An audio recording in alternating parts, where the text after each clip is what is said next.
So stage, this is a metaphor. It's a dramatic metaphor. We're imagining someone is giving a performance on a stage.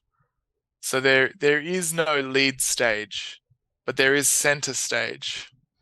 And there's also stage left and stage right. Center stage means you're the center of the audience's attention. So if center stage, take center stage, it comes from performance. It comes from stage performance. So like drama, plays, opera. So central stage is correct, and we don't So have central stage. yeah, so to take center stage is to be right in the center of public attention. Everyone is paying attention to you if you're taking center stage. And we're imagining that it's like a performance. If you get up on stage in the opera house and you stand right in the middle of the stage and they put the spotlight on you, everyone who's sitting there in the audience is focused on you. They're waiting for you to do something. So it's a metaphor.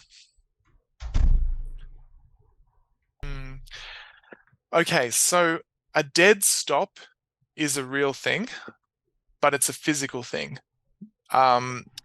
If I say the tram came to a dead stop, I would be on a tram or a streetcar, light rail, and it would stop suddenly, and it would be completely still. But a dead end is a different kind of physical process. A dead end means that there's no further passage past a certain point. So when you say that something has reached a dead end, yeah, the tracks have run out. But if you say that the tram came to a dead stop, it would mean that the tram stopped suddenly and completely. So you could say the tram reached a dead end and came to a dead stop. It came to a dead stop at the dead end. So in one case with stop, you're imagining that you're talking about something that's moving through space and stops completely and suddenly. But if you're talking about a dead end, you're imagining it's like a road with no through road. There's no way through on that path.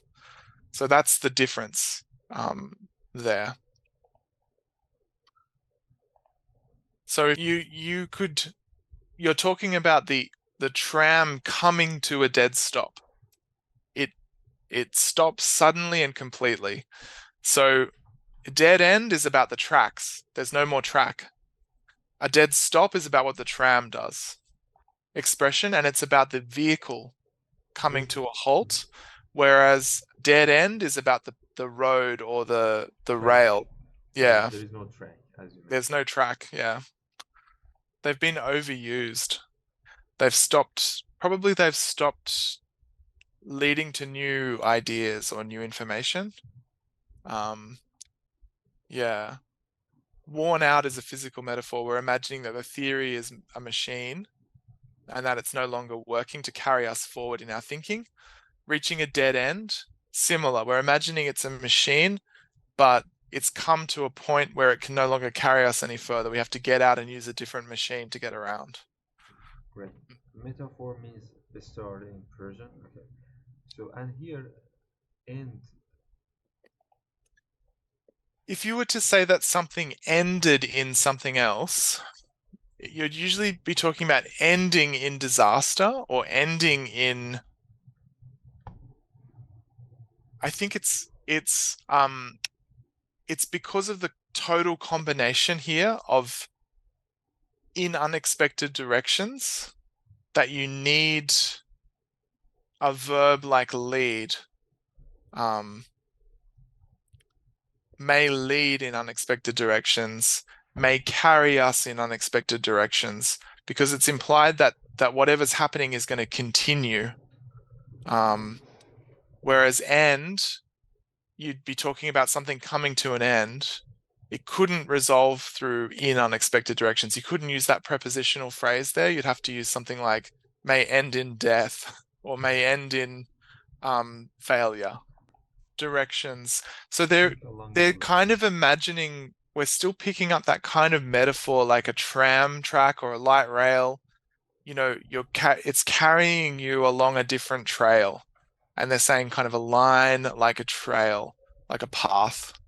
Um, yeah. So we are still thinking about the tram or train, that there are some lines and they're just following a new lines.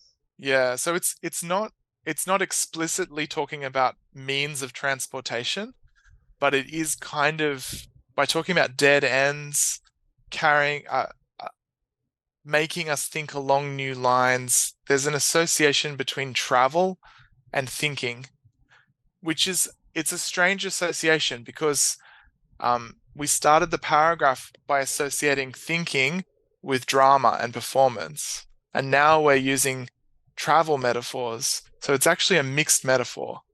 I would say if I were writing this, I'd say this is bad writing. I need to change this because I'm going to confuse people. Okay, so the idea is that we don't need brand new ideas to keep our thinking moving. We don't need actually to come up with completely new concepts or theories.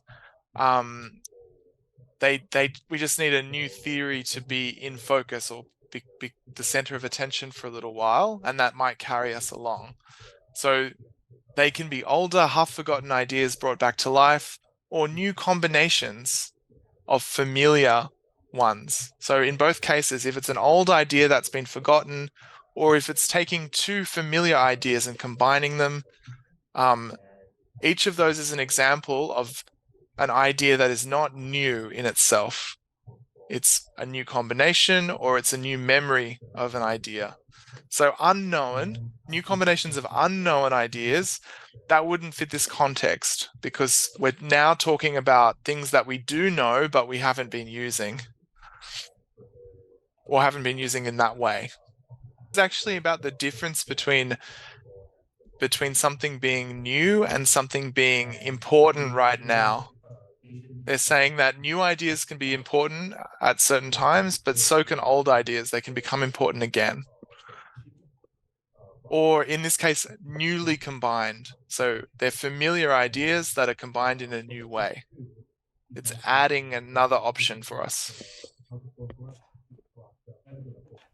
همونطور که گفتش این ایده ها مثل ترم هستن که تو درکشن های مختلف مثلا میرن و برای همین این یه متافور هم معنیش استعاره میشه